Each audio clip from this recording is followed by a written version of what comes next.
What's going on, Sip Sip? So I can't believe we're still talking about this Jamal Bryant's wife's dress. So I've heard some more comments. I've seen some more things where people have posted about this dress. But again, I saw some of the comments that people were making on my video about the dress.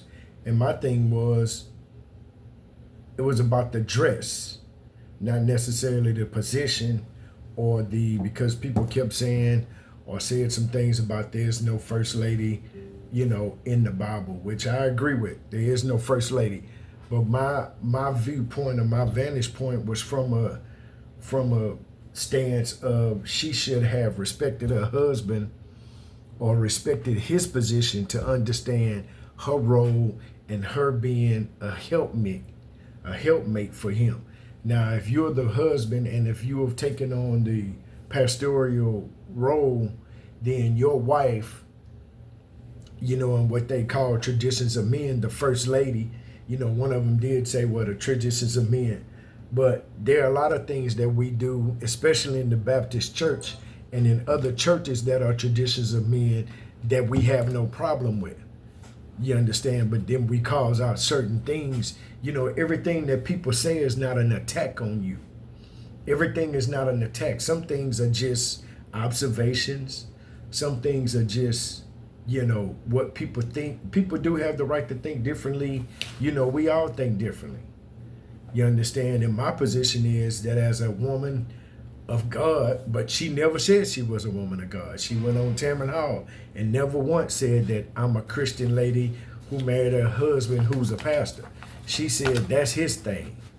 You understand what I'm saying? But my thing is that the dress wasn't, in essence, respectful to his position. Like again, I don't mind you being sexy. I don't mind you looking your best. I don't mind you looking your best for me and being sexy for me. But if we're going to a black tie affair for the United Negro College Fund and we're raising all this money, then I need to look my part as a woman of God. As my husband is the man of God, I need to play my part in my role and be his better half. But me looking like this, I'm his better half, but I'm his sexual half. But that shouldn't have been displayed to everybody at that event. That's something between you and your husband. And that was my take, because I think some of the people in the comments got caught up with First Lady is not in the Bible. Neither is hold your hand up when you walk out. Neither is we're gonna lock the doors and everybody's gonna give. Building fund is not in the Bible either. A lot of these things that we do are traditions of men. And the Bible says you're gonna go to hell following the traditions of men. I always say on here on my pimp player pastor part is that, a lot of things that we do is just because the pastor said, or that's how you grew up doing this. You don't know why the hell you do it. Ask yourself, when is Easter?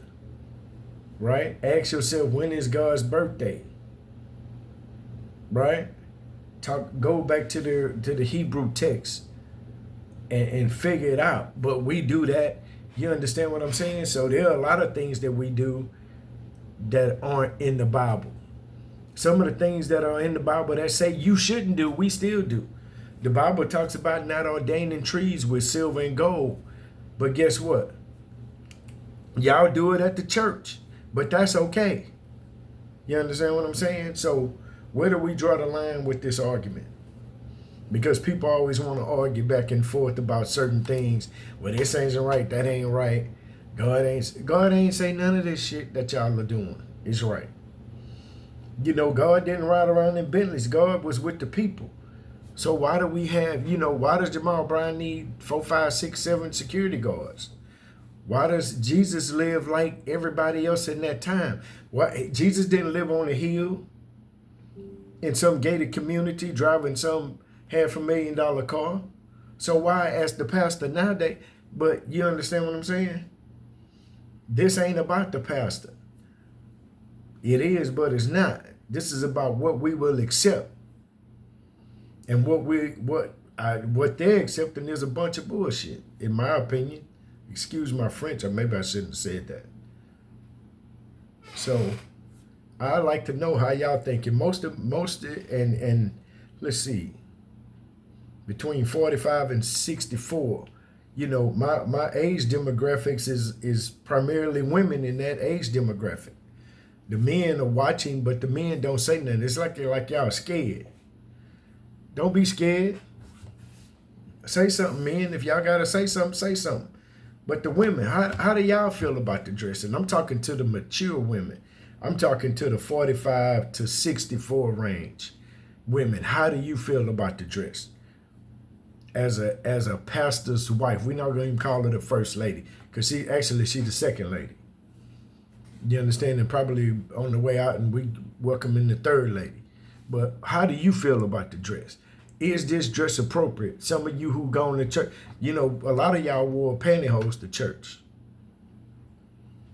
Amen, lights. Oh, I thought a pantyhose wearing sister said something. Yeah.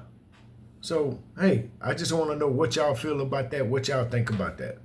Let me know. Drop the comment. And only 40% of my viewers, with 35% are subscribers. So, hey, give me the thumbs up button. Subscribe to the video, man. Hit the notification bell. It's okay. It ain't cost you nothing. You can do it in your flesh tone dress. Sip, sip.